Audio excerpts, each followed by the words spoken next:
이제 어느덧 이제 세션 3으로 넘어갈 시간입니다. 학술 행사 오늘 첫날 마지막 세션이 되겠습니다. 역시 좌장님의 진행하에 두 분의 발표를 듣고 토론을 이어가도록 하겠습니다. 지금 현장에서도 직접 많은 분들이 직접 그 피드백을 주셔서 더욱더 풍성하게 세션이 진행이 되고 있습니다. 세션 3의 주제는 평화를 위한 과학기술의 국제협력체계 수립입니다. 세션 3 이 좌장을 맡아 수고해 주실 분은 조숙경 한국에너지공과대학교 교수님이시고요. 발표자로는 레이첼 브런슨 미국 핵과학자 회보 회장님, 그리고 박상욱 서울대학교 과학기술정책대학원 교수님이십니다. 네, 자 이제 모두 무대 위로 모시도록 하겠습니다. 네, 모두 자리해 주셨는데요. 마지막 세션을 위한 연사분 그리고 좌장님 큰 박수로 맞아주시기 바랍니다. Right, hello. 안녕하십니까? 내외 귀빈 여러분.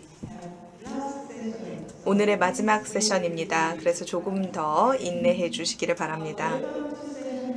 다시 한번 제3세션에 오신 것을 환영합니다. 3세션의 주제는 평화를 위한 과학기술의 국제협력체계 수립에 대해서 말씀을 드리겠습니다. 먼저 이곳에 여러분과 또 함께 할 수 있게 되어서 무척 영광으로 생각합니다. 저를 초청해 주셔서 감사드립니다. 사실 지금은 노벨상을 수상하는 시기입니다. 올해에도 세계의 과학 분야에서 수상자들이 배출이 되었습니다. 물리학, 그 다음에 화학, 그리고 또 다른 한 분야에서 수상이 되었습니다. 제가 노벨 수상자에 대해서 얘기를 하는 이유는 개인적으로는 제가 김대중 대통령님을 개인적으로 2002년에 만나 뵈었었습니다. 특별 전시회에서 만나 뵈었는데요. 노벨 협회에서 마련을 했던 자리였습니다. 한국에서 마련이 되었던 행사였습니다. 당시에 저도 그곳에서 함께 할 수 있었던 영광이 있었고 당시에 대통령님을 만나 뵈었습니다. 그래서 노벨 평화상 또 노벨상 또 오늘의 이 자리는 저에게 매우 뜻깊은 자리입니다. 잠시만 기다려주세요. 저는 조숙경입니다. 소개를 해주신 것처럼 저는 한국에너지공과대학교 교수입니다. 그리고 저는 미네르바 코스를 4학기 동안 가르치고 있습니다. 지금 미네르바 혁신에 대해서 여러 번 얘기를 하고 있는데 만약에 미네르바에 대해서 질문이 있으시다면 저에게 해주셔도 좋습니다. 그래서 산업혁명 이후에 인류는 많은 혜택들을 누려왔습니다. 과학기술의 발전을 목도로 해왔습니다. 하지만 블록버스터 영화이죠. 오펜하이머에서도 본 것처럼 맨하탄 프로젝트 같은 경우에는 세계로 하여금 이러한 과학기술이 평화적으로 사용이 돼야 되는 중요성에 대해서 알게 되었습니다. 그래서 오늘의 세션에서는 저희가 어떻게 하면 국제적으로 협력을 해서 평화를 증진을 하고 사회 과학기술을 어떻게 사용할 수 있는지에 대한 것이 오늘의 주제입니다. 그래서 두 분의 연사자들이 계십니다. 먼저 소개를 간략하게 해드리겠습니다. 첫 번째 발표자 분께서는 레이첼 브론슨 님이십니다. 발표 부탁드리고요. 레이첼 브론슨 님은 Bulletin of the Atomic Scientist의 회장님이십니다. 박수로 맞이해 주시기 바랍니다. Thank you. 감사합니다. 오늘 이 자리에서 말씀드릴 수 있는 기회를 주셔서 대단히 감사합니다. 지사님과 시장님 그리고 오늘 와주신 VIP 모든 여러분들께도 감사의 말씀을 드립니다. 그리고 오늘 저를 초대해 주시기도 했는데요. 그리고 통역사들도 굉장히 어렵게 힘들게 많은 것들을 하고 계시는데요. 네, 통역사들의 통역을 잘 들어주시기 바랍니다. 제가 들었을 때는 영어 통역이 굉장히 훌륭했습니다. 글로벌 협력에서 저는 요청을 받은 게 글로벌 협력에서 과학계의 역할에 대한 것이었습니다. 근데 이제 이 과학을 생각하면 좀 실망이 큰 것도 사실입니다. 과학계와 글로벌 협력은 사실 굉장히 상당한 압박을 받고 있습니다. 번영하고 발전해야 되는 시기인데 그렇습니다. 경외의 대상이었던 과학자와 전문가 집단은 최근 많은 압박을 받고 있는데 쇼노토의 과학 전쟁이라든지 전문성의 전쟁 또는 죽음 같은 보고서에는 과학자들과 전문가들의 부담이 잘 드러나고 있습니다. 기후 과학자들과 공중보건 전문가들은 미국 등 여러 곳에서 그런 경향들을 잘 보여주고 있습니다. 퓨 리서치사에서 2020년 팬데믹 전입니다. 그 조사를 했는데요. 한국인 14%만 과학자가 옳은 일을 한다라고 이제 신뢰를 보여줬습니다. 20개국 중에 거의 낮은 기록을 최하위를 기록했습니다. 그래서 이런 경향이 미국에만 있는 것이 아니었습니다. 2019년에서 2013년 동안 15%가 미국에서는 하락했습니다. 오늘날 가장 중요한 질문이 이렇게 변화하는 과학 혁신에 따른 것이고 과학자가 이를 추동하는 핵심이 되기 때문에 이런 것들은 문제가 되고 있습니다. 많은 과학기술 혁신이 상당한 혜택을 제공하고 있고 또 뭐 해법을 제공할 수도 있습니다만 실질적인 해가 될 수도 있다라는 것이 그런 인식이 확산되고 있습니다. 사실 위험한 병원군을 찾거나 만들 수도 있고 대규모 언어 생성형 AI 모델을 구축해서 기존의 구조적 편향을 복제하고 심화시키기도 하고 개인정보를 침해하고 새로운 자율무기를 도입하고 또 기후변화 관리를 하겠다며 논란이 되고 있는 지구공학적인 뭔가를 시도하는 일이 점점 쉬워지고 있습니다. 하지만 과학계가 부담을 지듯이 우리도 글로벌 문제를 협력을 통해 관리하는 능력도 힘들어지고 있습니다.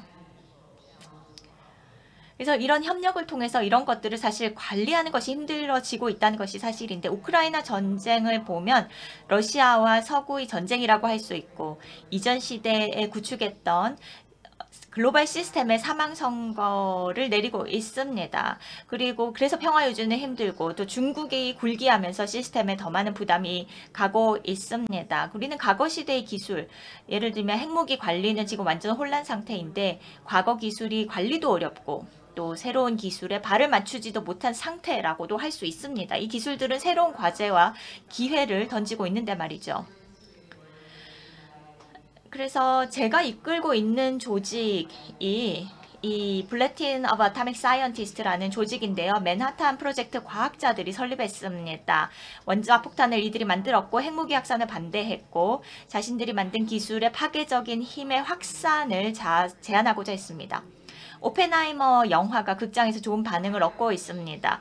저희 기관이 설립된 이유는 명백합니다. 과학혁신, 특히 핵기술 담론, 그 당시의 핵기술 담론에 대해 대중의 의견을 참여시키고자 했던 것이고 또 과학자들이 정책 과정에 참여할 수 있도록 하고 다가오는 신기술에 의한 생명의 종말 가능성이 있는 경우는 더욱 적극적으로 참여해야 하기 때문이었습니다.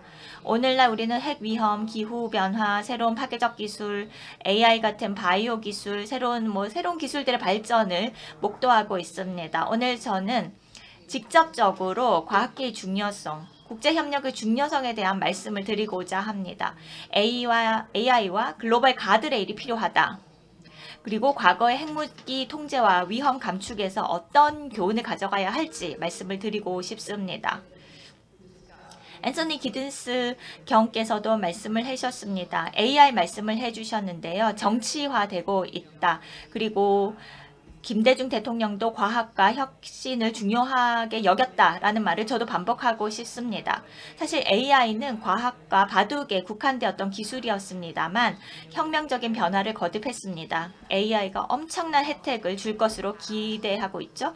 질병을 타개할 수 있는 패턴도 파악할 수 있고 그리고 꺼져가는 생태계를 재생하는 데 도움이 될 것이라고 보고 있습니다만 AI 해악도 조금씩 보기 시작하고 있습니다. 빈부의 격차가 확대되고 있고 글로벌 보건 모델을 변경하고 있고 또 안보와 방위를 정의하고 확보하는 방식이 바뀌어 가고 있습니다. 지난주 유엔 총회가 있었습니다.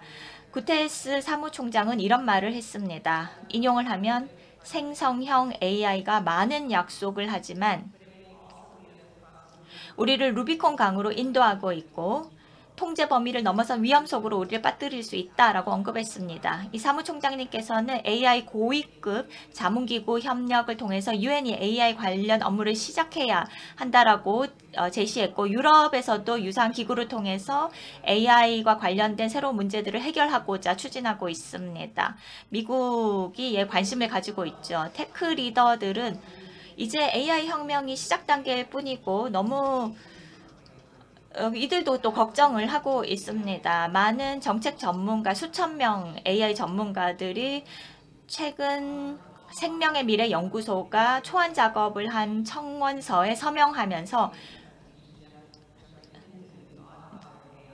제프리 힌턴이 앞서도 언급이 됐습니다만 AI 발전을 잠시 중단하고 규제 방향을 요구하자라는 요구를 했습니다. AI는 오펜하이머의 순간을 가지고 있다라고 말들을 합니다. 오펜하이머가 원자폭탄의 아버지라고 불리면서 자신과 동료들이 만들어냈던 기술 확산의 저지를 주장했었다는 것을 모두 아실 것입니다. 새로운 기술 등장으로 AI 알고리즘 창조자들이 뭔가 더 희한한 것들을 만들어내고 우리는 이를 통제하지 못할 것이다 라고 두려움이 커지고 있습니다. 제프리 힌튼 역시 AI에 대해서 나쁜 손이 AI를 나쁜 일에 사용하지 못하도록 저지할 방법은 참 찾기 어렵다라고 했습니다.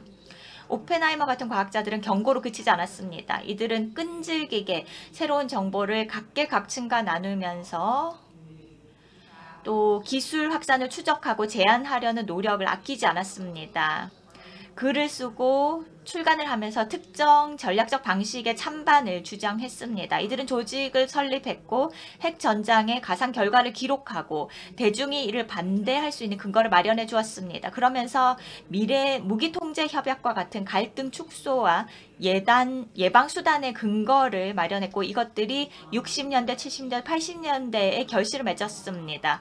이는 그들이 움직이기 시작한 지 몇십 년이 지난 후였고 또 이들은 새로운 검증 기법을 만들어내서 통제를 가능하게 해주었습니다. 그래서 핵 보유국이 25개국에서 5개국, 지금 9개국으로 줄었습니다. 그렇다면 이들로부터 우리는 무엇을 배울 수 있을까요? 이들의 노력에서 또 무엇을 취할 수 있을까요? 먼저 다른 것부터 명확히 짚어야 합니다. 과거에는 정부가 혁신을 주도했습니다. 오늘날 AI 선구자는 민간 부문에 있고 이들이 기술을 소유하고 우리의 삶을 바꾸고 있습니다. 규제는 따라서 굉장히 다른 모습이 될 것이고 또 제한력을 갖기도 어려워질 것입니다. AI는 여러 변에서 눈에 보이지 않습니다. 국경 일에 무기체계처럼 행진을 시킬 수도 없습니다. 탄두수는 셀 수 있습니다. 그리고 핵물질도 추적할 수 있지만 AI는 그렇지 못합니다. 알고리즘과 네트워크를 타고 돌아다닙니다. 잠수정이나 기차, 항공기에 태울 수 있는 뭔가가 아닙니다. 과학계는 선배들의 영향력을 붙들고 있을 수만은 없습니다. 전문가에 대한 신뢰가 떨어지는 이 가운데 과학이 이제 중심으로 떠오르고 있고 그 중간에 AI가 있습니다. 그렇다면 무엇을 배울 수 있을까요? 교훈 첫 번째는 기술을 제어하고 무기 통제 체제를 갖추는 것은 쉽지 않습니다. 생각해 보시면 그랬습니다. 과학과 기술 리더는 사실 무에서 움직이지 못합니다. 오펜하이머 같은 과학자도 궁극적으로는 내쳐졌습니다. 보안 허가가 취소되기도 했습니다. 당시 오펜하이머가 주장했던 핵무기 확산 통제 방식이 정치화되면서 그런 일이 있었고 미국에서도 그런 일이 있었습니다. 팬데믹 동안에 가장 설득력 있던 목소리였던 안소니 파우치도 그랬습니다. 선도적인 과학계 목소리였지만 과학 지도자들은 사실 살해 협박을 받기도 했습니다. 이런 과학 지도자들은 업적에 대한 경외의 대상이 되지만 절제를 주장하는 순간에 버려집니다. 그리고 과학계 지도자들은 한 목소리를 내지 않습니다. 과학자들은 스스로 균일 집단이 아니고 또 전문가란 리스크에 대해서, 리스크 관리 방법에 대해서 여러 의견을 갖기 마련인데, 이는 사실 대중과 정치인을 혼란스럽게 합니다. 하지만 그렇지 않습니다. 1950년대 예를 들면 오펜하이머 편에선 가장 선도적인 과학자들이 있었는데 미국의 핵무기 개발 자제를 주장했지만 이들이 전부 똑같은 생각을 가진 것은 아니었습니다. 한 측은 수소가 필요하다, 그래서 소련 압도해야 된다라고 생각을 했습니다만 오펜하이머 측은 원자폭탄으로 미국은 필요한 수준의 힘을 가졌다라고 판단했습니다. 오늘날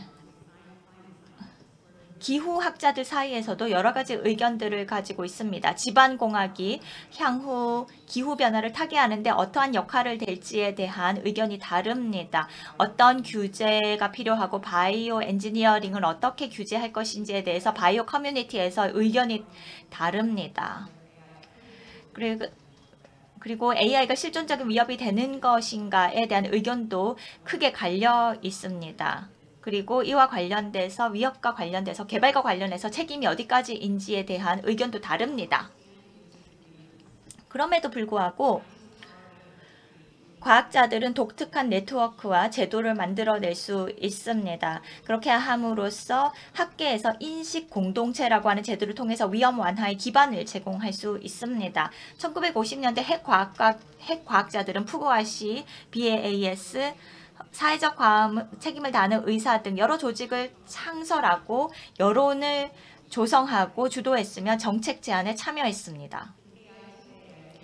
AI의 오늘을 보면 최근에 두 통의 서한이 나왔습니다. 이 두 통의 서한에 굉장히 많은 수만 명이 서명을 했습니다. 이 두 통의 서한은 즉각적인 세계적인 반응을 얻었습니다. 유럽에서도 그랬고 AI에 대해서 경고를 하는 것이었습니다. 하지만 이것들이 바로 규제로 이어지지는 않겠지만 규제의 씨가 뿌려졌다라고 생각합니다. 그런 네트워크를 통해서 과학자는 글로벌 규제 협력의 단초를 제공할 수 있습니다. 다소는 독립적으로 또 운영도 할 수 있습니다. 1945년이었습니다. 물리학자들이 규제 요구를 주도했었고 그 결과 혁신적인 핵 검증 기술이 개발되었습니다. 오늘 AI 테크 리더는 가능한 통제 영역을 파악하고 어떻게 우리가 AI를 규제할 수 있는지에 대한 분위기를 조성해야 합니다. 예를 들어서 감사 기준과 감사 행위를 제시할 수 있습니다. 미국 시장은 여전히 기술을 좋은 방향으로 이끌고 나갈 수 있는 힘이 있습니다. 따라서 새로운 감사 기술을 통해서 관리할 수 있습니다. 새로운 공급 추적과 규제 기회들도 만들어낼 수 있습니다. 예를 들면 아직 몇몇 회사들만 거대 컴퓨팅 파워에 필요한 칩을 생산할 수 있습니다. 제너레이티브, 즉 생성형 AI 과속화에는 대규모 컴퓨팅 파워가 필요합니다. 그래서 소수이기 때문에 추적이 가능하고 모니터링이 가능하고 검증하고 분석할 수 있습니다. 그리고 법적인 가능성을 새로 파악했습니다. 그리고 AI 기업들이 자초한 피해에 대한 책임을 지을 수 있는 법을 또 만들 수도 있습니다. 네 번째 교훈은 이 모든 것들을 과학자들이 단독으로 할 수는 없습니다. 많은 이들이 AI를 오펜하이머 순간으로 부르고 있습니다. 이유가 있습니다. 테크 리더들도 걱정이 된다라고 말을 하고 있죠. 이들이 우리에게 걱정이 된다라고 말한다라면 그들은 과학이 어디로 가고 있는지 알고 있기 때문입니다. 멈출 수 없다는 것도 알고 있고 장점을 알듯이 단점도 빤히 볼 수 있는 겁니다. 이들이 경고하면 우리는 들어야 합니다. 하지만 이들이 모든 것을 해결할 수 없습니다. 우리가 필요합니다. 오늘날의 테크 리더들이 기술에 대해서 어떤 기술인지 말할 수 있고 위험을 파악할 수 있습니다. 하지만 이들은 그런 것들을 알리는데 예술가, 언론인, 종교 지도자, 여러 사람들이 필요합니다. 이런 사람들이 모두 행위자로 참여해서 연계되어야 합니다. 이렇게 얘기하죠. 전쟁은 너무 중요해서 장군들 손에만 맡길 수 없다라고 합니다. 과학 혁신의 규제는 너무 중요해서 과학자의 손에만 맡길 수 없습니다. 5번째 교훈입니다. 마지막인데요. 우리가 리스크를 관리할 수 없다면 우리는 모든 잠재적 혜택을 활용하지 못하게 될 것입니다. 예를 들면 핵 기술은 세계적으로 과소 발전됐습니다. 우리가 가지고 있는 기술의 리스크를 제대로 알지 못한다면 완전히 그 기술을 활용할 수 없게 될 것입니다. 그래서 우리는 지금 생각해 봐야 합니다. AI를 어떻게 활용할 수 있을 것인가, 어떤 리스크가 있을 것인가, 그것을 파악을 해야지만 AI가 가져오는 여러 가지 약속들을 실현할 수 있습니다. 과학자와 전문가는 글로벌 협력 거버넌스에서 매우 중요합니다. 우리의 핵 과학자 선배들로부터 많은 것들을 배울 수 있고 그런 것들을 현재의 AI 순간에 적용할 수 있습니다. 지금은 매우 어려운 시대입니다. 맞바람도 강합니다. 지나온 길이 우리가 기댈 수 있는 가이드입니다. 결연한 의지와 인내를 가져야 합니다. 이를 통해서 우리는 기회를 가지고 인류의 생존을 담보할 수 있도록 기술을 가져갈 수 있을 것입니다. 감사합니다. 감사합니다. 사실은 굉장히 어려운 발표였습니다. 5가지 교훈에 대해서 말씀을 해주셨습니다. 오펜하이머에 기반해서 이런 국제적으로 협력을 해서 평화적으로 이런 원자력 핵무기를 사용하는 부분에 대해서 1950년대, 60년대, 70년대에 대해서 말씀을 해주셨습니다. 이런 집단적인 경험을 기반으로 방금 박사님께서는 저희가 어떻게 국제적으로 협업을 할 수 있는지에 대해서, 특별히 AI 분야에서 협력할 수 있는 방안에 대해서 물론 많은 두려움도 있지만 많은 장점도 있다는 것에 대해서 말씀을 해주셨습니다. 그래서 2번째 발표 이후에 혹시 질문이 있으시다면 해주시기 바랍니다. 자, 지금부터는 저희 2번째 발표자를 소개해 드리도록 하겠습니다. 박상욱 교수님이시고요. 서울대학교 과학기술정책대학원 교수님이십니다. 큰 박수 부탁드립니다. 박사님 감사드립니다. 저는 박상욱 교수입니다. 먼저 오늘 이 자리에 김대중 평화회의에 함께 하게 되어서 무척 기쁘게 생각합니다. 먼저 한국어로 발표를 하도록 하겠습니다. 그래서 저의 메시지를 좀 더 정확하게 말씀을 드리도록 하겠습니다. 그래서 질문이 있으시다면 이따가는 영어로 또 답변을 드리도록 하겠습니다. 그래서 필요하시다면 이 디바이스를 사용해 주시기 바랍니다. 굉장히 중요한 이 주제에 대해서 말씀드릴 수 있는 기회를 주셔서 대단히 감사하게 생각합니다. 사실 이 얘기를 공개석상에서 하는 게 사실 처음입니다. 왜냐하면 과학기술과 평화의 관계에 대해서는 그동안 말씀드릴 기회가 흔치 않았기 때문입니다. 김대중 대통령님의 평화주의에 오랜 동안 깊게 공감해 왔기 때문에 처음에 이 발표 연락을 부탁을 받고 굉장히 기쁜 마음으로 이 자리에 서게 되었습니다. 그래서 오늘 과학기술과 또 평화를 위한 지구적인 연대에 대해서 짧게 말씀드리겠습니다. 사실 과학기술과 전쟁의 관계에 대해서는 수많은 연구가 있었습니다. 심지어 어떤 사람들은 전쟁이 과학기술의 발전에 기여했다고 주장하는 사람들도 많이 있습니다. 실제로 일정 부분 과학기술이 평화가 아닌 전쟁에 봉사했던 과거가 있는 것은 사실인 것 같습니다. 또 2차 대전 이후 긴 냉전 기간 동안 이념 대립 속에서 과학과 기술은 체제 우월성 경쟁의 도구로 사용된 적이 있습니다. 소위 자존심 경쟁, 자존심 게임이라고 불리는 또 거대 과학 경쟁 속에서 과학기술은 도구적으로 이용이 됐었습니다. 냉전 이전에도 그랬지만 냉전이 끝난 후에는 과학기술은 경제성장의 도구로 여겨졌는데 그 풍조가 더욱 강해졌습니다.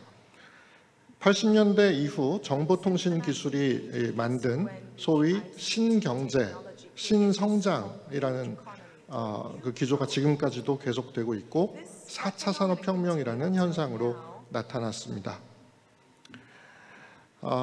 그러면서 80년대 이후 신자유주의, 또 세계 자유무역, 또 신흥 산업 국가들에 의한 무역 전쟁으로 이제 과학기술은 경제 성장에 이바지하는 것이 가장 큰 미션이 되었습니다.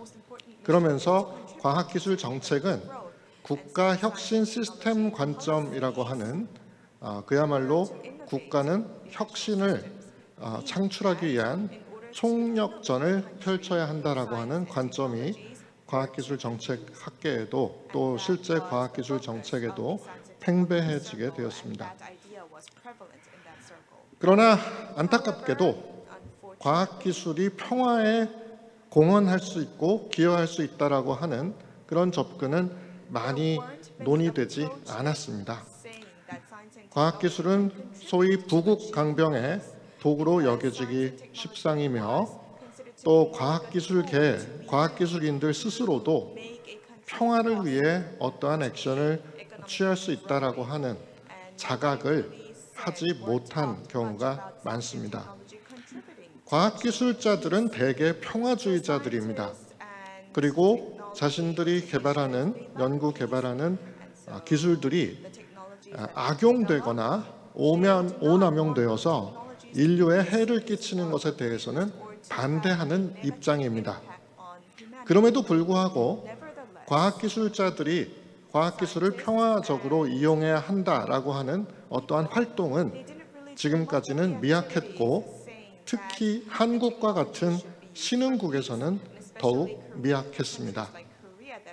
일부 활동들이 있었습니다만 앞서서 미스 브론슨께서도 소개해 주셨지만은 그러한 평화 공헌 활동들은 과학기술자 개개인의 양심에 의거한 것이지 어떤 국가 정책이라던가 조직적인 차원에서 이루어졌던 것은 아닙니다. 이런 부분들은 상당히 안타까운 부분입니다. 하지만 저는 오늘 과학기술이 그동안 알게 모르게 평화에도 크게 기여해 왔다는 점을 상기하고자 합니다. 이때 평화는 어떤 국가 간의 충돌이 없다 이런 작은 의미의 평화가 아니라 어떤 인류의 전체적인 안녕에 또 삶의 질에 기여하는 더 넓은 의미의 평화다 이렇게 받아들여 주시면 좋을 것 같습니다. 먼저 그동안 과학기술이 평화 증진에 어떻게 기여했는지 짚어보겠습니다. 과학기술은 인권 향상에 크게 기여했습니다. 무엇보다도 절대 빈곤이나 기아에서 해방시켜준 그러한 기여가 큽니다. 또 공중보건과 안전에도 과학기술이 많이 기여했습니다. 인터넷을 비롯해서 언론의 자유에도 기여했고 정보 접근성의 향상에도 기여를 했습니다. 이것은 민주주의, 나아가서 직접 민주주의의 개선에 과학기술이 기여해 왔다는 것을 의미하는 것입니다. 또 교육에도 과학기술이 보편적 교육 기회 제공과 교육 품질을 향상하는 데 기여했습니다. 결국은 과학기술은 일반적인 인류 사회에서 평등과 기회의 형평성의 향상에 이바지해 왔다고 저는 주장하고 싶습니다. 실제 유네스코 같은 데서도 과학기술이 인간 기본권의 향상에 이바지했다는 여러 보고서들이 나오고 있습니다.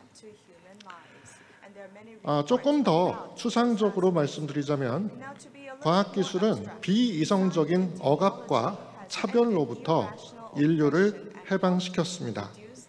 예를 들어 과학혁명이 일어난 18세기 이전의 중세 유럽 사회를 보면 마녀 사냥과 같은 비이성적인 행위들이 존재했습니다. 과학혁명은 계몽주의의 또 계몽 사상의 핵심입니다. 이런 비이성적인 미신을 타파하고 우리를 이성의 사회로 이끈 것은 바로 과학기술의 크나큰 기여입니다. 물론 과학도 엇나간 적이 있습니다. 우생학과 같은 유사과학, 사이비 과학은 한때 과학사의 5점으로 남았지만 과학의 자정작용을 통해서 극복되었습니다. 이제는 그 어느 누구도 유전적으로 다르다고 하여 사람들 사이에 우열이 있다고 생각하지 않습니다. 또한 진화생물학과 그 생태학의 발전에 따라서 다양성이 좋은 것이다 라고 하는 인식이 이제는 받아들여지고 있고, 특히 코비드-19과 같은 인류적인 위기에서 우리를 회복시키는 레질리언스를 위한 그런 회복력은 다양성의 핵심을 두고 있습니다. 또한 이러한 유전적으로 타고난 것으로 사람을 구별짓지 않는다라고 하는 접근 덕분에 이제는 어떤 태어나서부터 주어지는 계층, 귀족, 양반, 노비 이런 주어지는 계층은 사라졌습니다. 이것은 모두 과학기술이 인류 평화에 기여한 바라고 할 수 있겠습니다. 과학기술은 생산력을 증대시켰고 산업혁명을 일으켰고, 산업혁명은 이제 4차 산업혁명에까지 이르렀는데요. 산업혁명 이전의 인류 사회는 농경사회였습니다. 농경사회의 핵심적인 자산은 바로 땅입니다. 그리고 그 땅을 경작하는 노동력, 인구인 것이죠.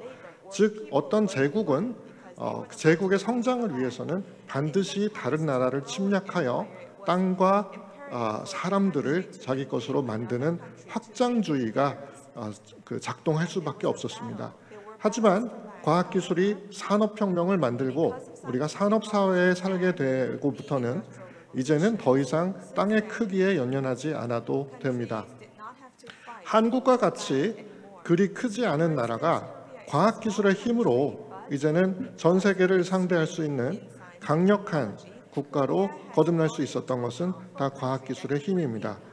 그래서 더 이상 우리는 예전보다는 훨씬 영토 분쟁이라던가 영토를 빼앗기 위한 전쟁 이런 것들이 줄어든 세상에 살 수 있게 되었습니다. 물론 어떤 지정학적 이유가 있기 때문에 전쟁이 완전히 없어진 것은 아닙니다만 적어도 농지를 빼앗기 위한 그런 전쟁은 없어졌다는 것이죠. 과학이 발달함에 따라 적어도 서구 사회에서는 종교 분쟁도 약화되었습니다.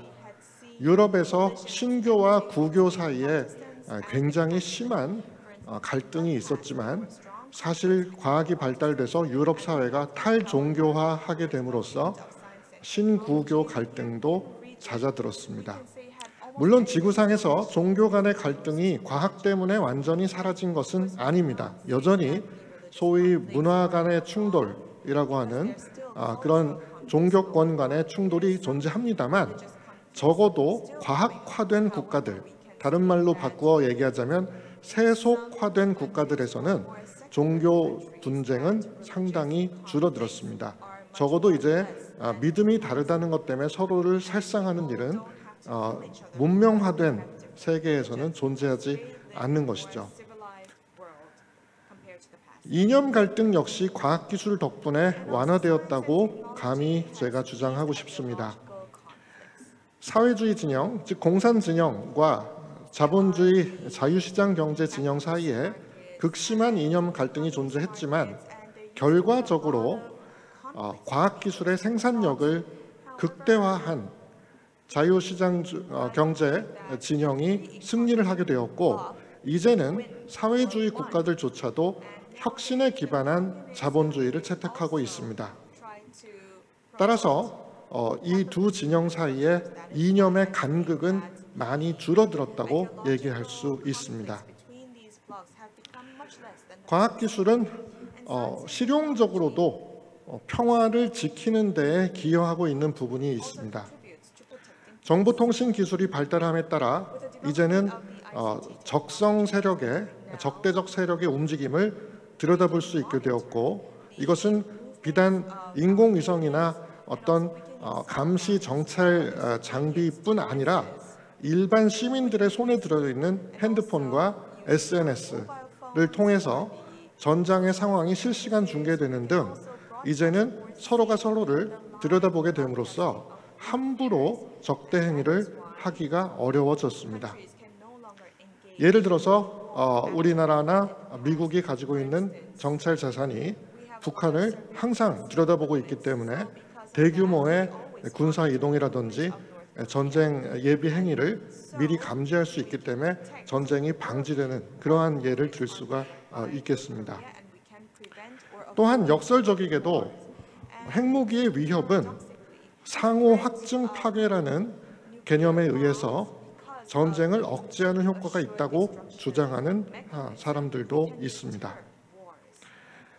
그리고 일부 굉장히 바람직하지 않은 일부 무기들에 대해서, 생화학 무기와 같은 무기들에 대해서는 확산과 사용을 방지하는 조약들이 맺어져서 무기를 통제를 하고 있습니다.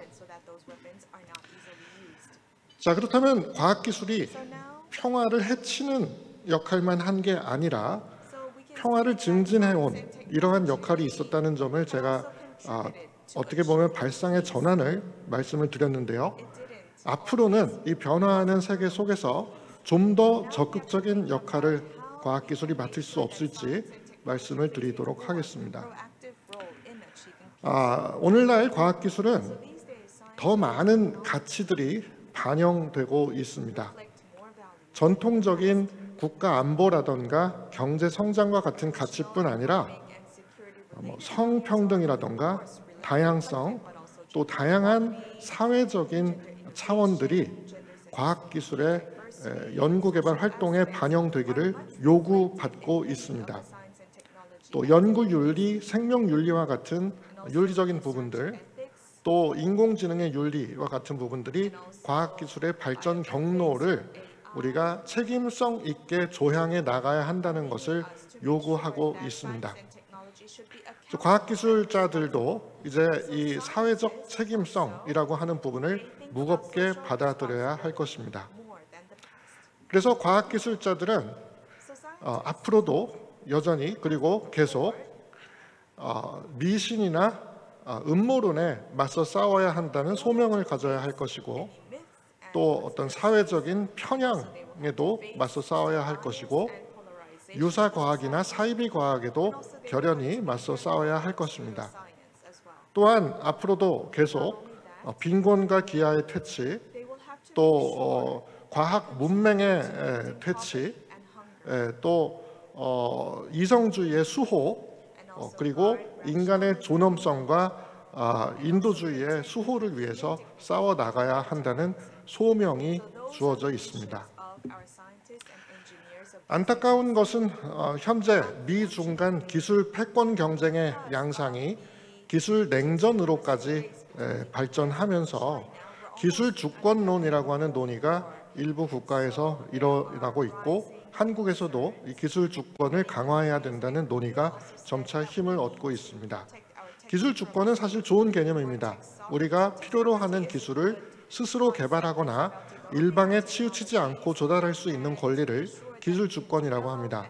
하지만 자칫 잘못하면 이 기술 주권론은 기술 쇠국론이나 자급자족론, 배타주의로 오용될 소지가 있습니다. 그래서 과학기술인들은 기술 주권론을 오해하지 않고 국제 협력을 공고히 앞으로도 지속해 나가야 할 필요가 있습니다. 과학기술은 사회적 문제 그리고 환경 문제에 좀 더 적극적으로 대응해야 합니다. 지난 수십 년간, 길게는 200여 년간 과학기술은 경제 성장을 제일 우선순위에 두고 인류 사회에 공헌해 왔습니다만, 지금 우리가 직면한 기후변화의 위기, 고령사회, 인공지능 등 사회적인 대변혁기에 맞닥뜨린 문제들은 이제는 과학기술이 나서서 적극적으로 대응을 해야 합니다. 따라서 R&D와 혁신의 우선순위를 사회적, 환경적 거대 난제 해결에 우선순위를 두고 그 문제를 해결하다 보니 경제 성장도 부수적으로 얻을 수 있는 이런 우선순위의 치환이 필요합니다. 이러한 우선순위의 치환은 최근 과학기술혁신정책학계에서 혁신정책 3.0 프레임워크라고 하는 그러한 주장으로 제안이 이루어지고 있습니다. 과학기술은 좀 더 개방적이고 투명하고 시민사회 참여를 허용해야 합니다. 이것은 과학기술이 앞으로 좀 더 나은 책임성과 책무성을 확보하는 데 도움이 됩니다. 이제는 시민을 위한 연구개발뿐 아니라 시민과 함께하는 연구개발, 또 시민에 의한 연구개발이 이루어져야 합니다. 그러려면 과학기술자들이 연구실에서 나와서 아주 적극적인 노력을 경주해야 할 것입니다. 과학기술은 지금 첨단 과학기술의 AI와 같은 첨단 기술의 오남용 가능성에 대해서 사전 경고, 예방 조치를 취해야 합니다. 인공지능은 그 딥페이크라든지 또 알고리즘에 의한 편향 확대라든지 확증 편향이라든지 하는 여러 가지 우려를 낳고 있습니다. 각국의 과학자들은 책임성 있고 설명 가능한 인공지능을 개발하기 위해 노력하고 있습니다만 그것은 아직 좀 부족해 보입니다.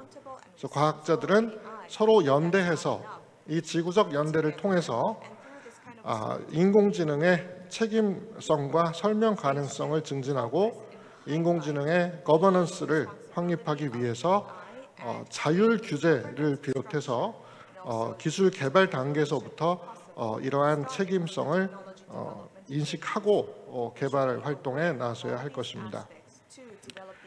마지막으로 그러면 과학기술자들이 이 과학기술이 평화에 어떻게 공헌할 것인지를 믿고 또 추진해 나가기 위해서 어떤 일이 필요한지를 제안하겠습니다.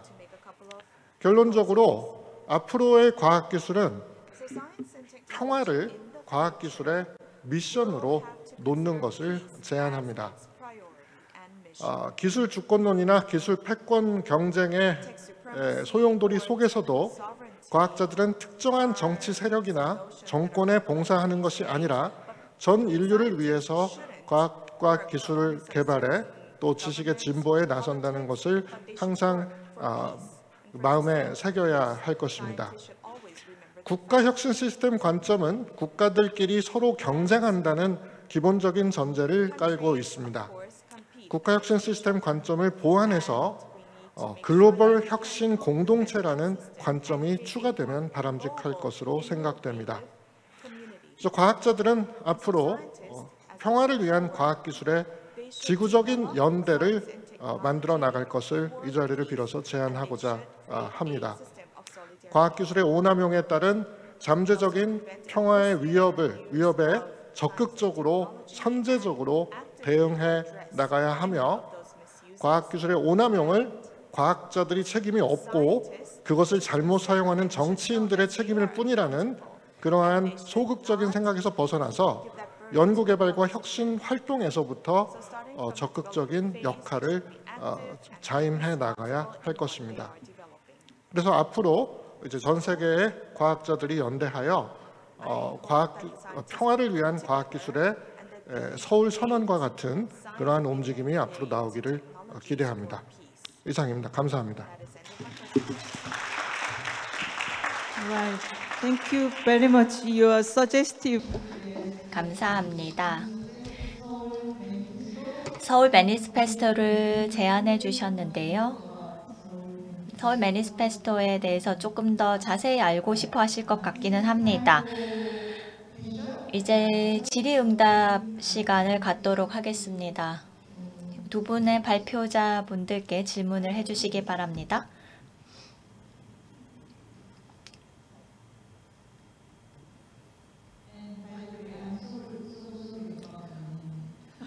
죄송합니다. 박상욱 교수님이 발표해 주셨습니다. 브런슨 대표 회장님께 질문이 있습니다. 좀 다소 도발적일 수도 있는데요. 제가 어디서 읽었는지는 잘 기억이 나지 않습니다만 지금 현재의 평화는 핵 저지의 결과물이다 라고 하고 있습니다. 지난 50년, 60년 동안에 핵이 사용되지 않았기 때문에 평화가 있다라고 하고 있는데요. 핵무기를 구축할 수 있는 기술들이 확산되어 있습니다. 사람들이 만들 수 있어야지 억지력을 갖게 되지 않겠습니까? 핵 기술을 제어하고 기술 확산을 막고 그렇게 된다면 어떻게 이런 기술들의 확산을 만들 수 있을까요? 그리고 이런 기술들의 어떤 부산물이 몇몇 당사자의 손에만 떨어지지 않도록 하는 방법들이 있을까요? 핵 억지력에 관련된 그런 것들을 유사하게 비유해서 조금 질문을 드리고 싶었는데요. 질문 감사합니다.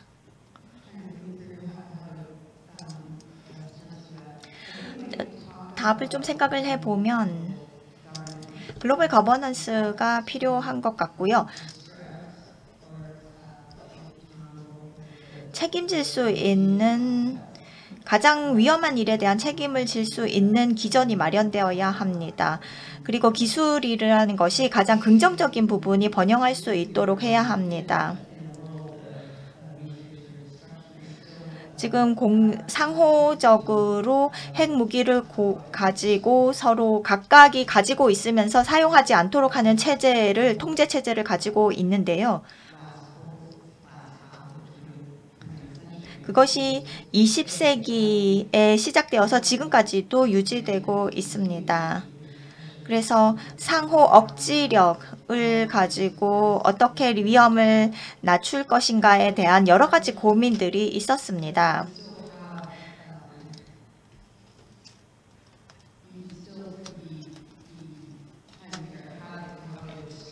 여전히 그 위험을 제약할 수 있는 여러 가지 방식들을 생각할 수 있을 수도 있는데요. 핵 기술을 생각을 해보면 그 사례가 될 수 있을 것 같습니다. 저에게 있어서 핵 기술은 민간인들은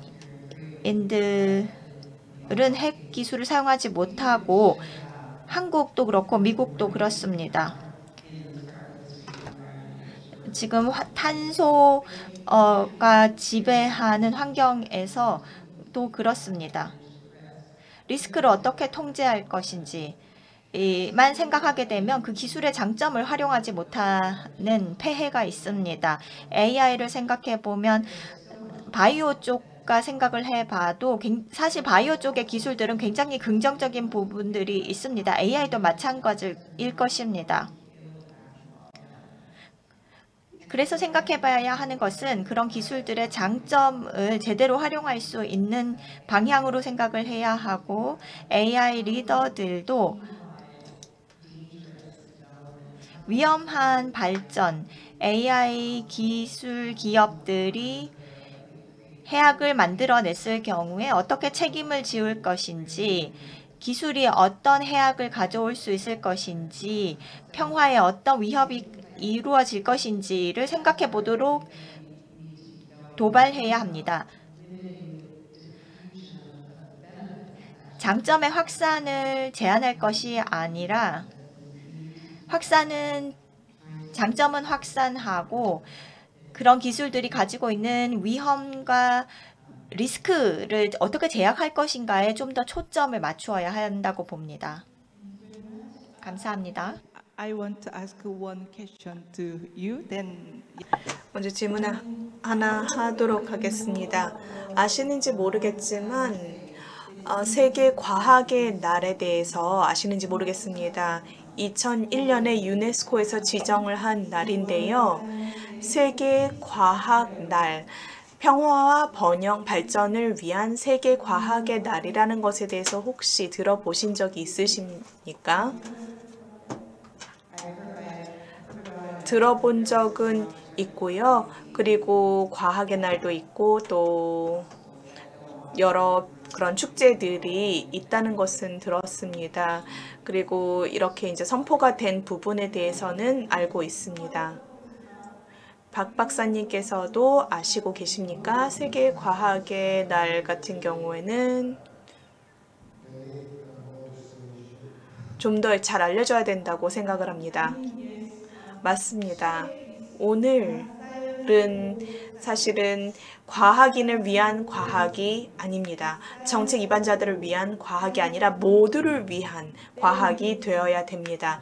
다시 말해서 과학에 대한 대중의 인식이 굉장히 중요합니다. 그래서 1999년에 부다페스트에서 세계 과학자들은 한자리에 모여서 하루, 즉 11월 11일 세계 과학의 날로 지정을 했습니다. 하지만 평화 발전을 위한 세계 과학의 날인 거죠.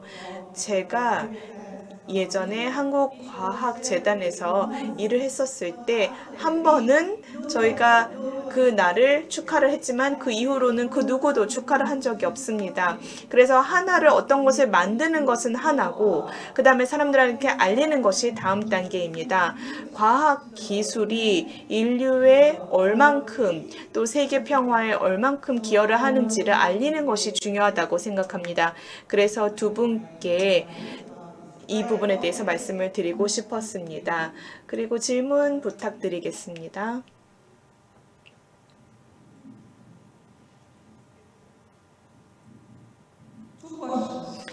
두 개의 질문이 있습니다. 하나는 미국과 중국의 기술 갈등에 대한 부분인데, 기술 경쟁에 대한 부분인데, 지금 AI에 대해서 얘기를 하고 있는데 지금 미중 간의 경쟁에 대해서 또는 그 구도를 생각했을 때 다고 해서 기존에 미중이 첨예하게 갈등을 겪고 있었던 그런 구조의 어떤 다른 변수라는 게 등장할 수 있느냐. 그다음에 중국의 AI 기술에 대해서 생각하시기에 이제 그런 경쟁 구도에서 중국이 어드밴티지가 미국에 비해서도 미래에 있을 수 있다고 생각하느냐. 두 번째는 is about North Korea, obviously, because you're the expert on it. 다음 질문은 북한에 대한 부분입니다. 사실은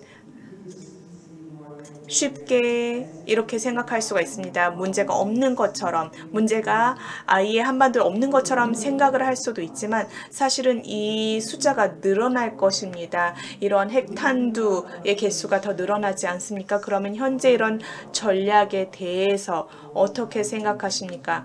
장기적으로 북한의 이런 무기 경쟁에 있어서에 대해서 말씀 부탁드립니다. I think the U.S. and China are in a significant. 중국과 미국이 기술 혁신을 가지고 경쟁을 심하게 하고 있죠. 굉장히 어렵게 어떤 해결책을 생각하기가 참 어려운 상황입니다. 그래서 경쟁을 제한할 수 있을 것 같지는 않습니다. 나중에 전쟁으로 확전되거나 뭐 예를 들어서 뭐 러시아나 중국이 어떤 전쟁에 참전하게 될지 뭐 이런 상황들이 가능할 수도 있는데 어쨌든 우리는 포기할 수는 없습니다. 미국이 그리고 소련이 과거에 봤을 때 아주 오랫동안 희망이 없는 대결 상태를 지속했었습니다. 하지만 포기하지 않고 계속해서 노력을 했고 어떻게 해결책을 찾으실 것인가에 대해서 끈질긴 노력을 했습니다.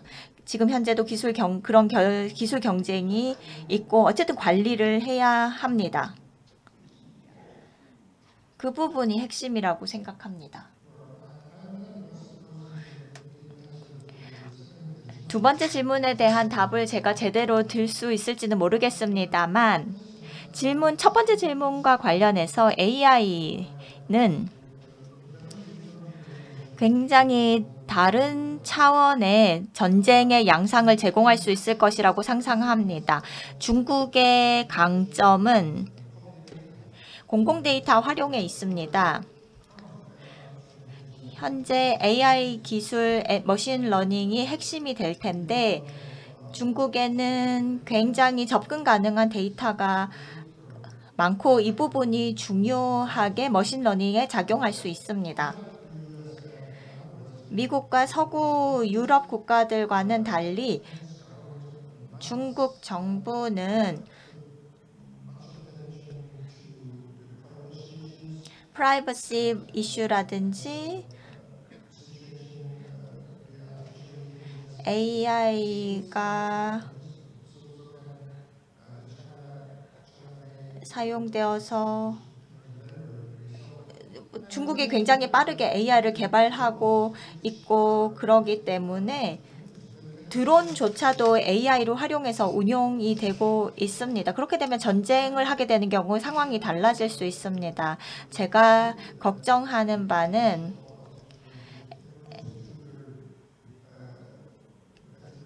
AI가 전투 상황에 사용되는 상황입니다. 그렇게 되면 더 나빠질 수 있고 새로운 차원의 위협이 될 수 있기 때문입니다.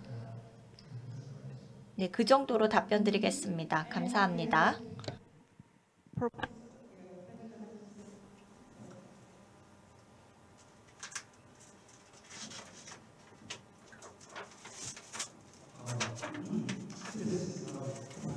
질문이라기보다는 박 박사님께 제언을 드리고 싶습니다. 박사님께서는 서울 매니페스토 선언이 필요하다. 이렇게 평화를 위한 과학기술에 대한 선언이 필요하다라고 말씀을 하셨는데요. 지금 김대중 평화회의는 계속해서 이러한 노력들, 이런 국제적인 협력이 과학기술 분야에서 평화를 위해서 이뤄질 수 있도록 지원을 하고 있습니다. 그러면 이 김대중 평화회의 과학기술 선언을 준비하는 것은 어떨까 제언을 드리고 싶습니다. 저도 첨언을 하고 싶습니다. 제 질문도 동일합니다.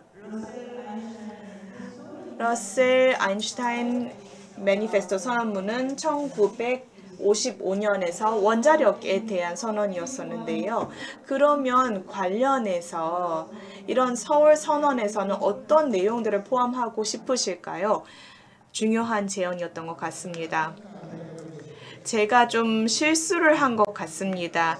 그 내용을 서울이라는 선언문에 대해서 얘기한 것 자체가 조금 실수인 것 같습니다. 물론 서울 매니페스토, 서울 선언에 대한 그런 개념을 뭐 김대중 또는 신안, 목포 선언으로 바꿔도 된다고 생각합니다. 물론 저도 전적으로 동의합니다. Yes,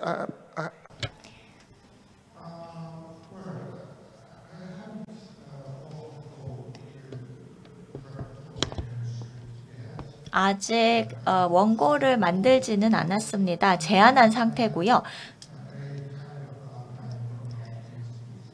제 강연에서 아웃라인 정도는 드린 것 같습니다. 지금 시간이 다 됐습니다. 이 두 분의 발표자 분들께 큰 박수를 부탁드리겠습니다. 감사합니다.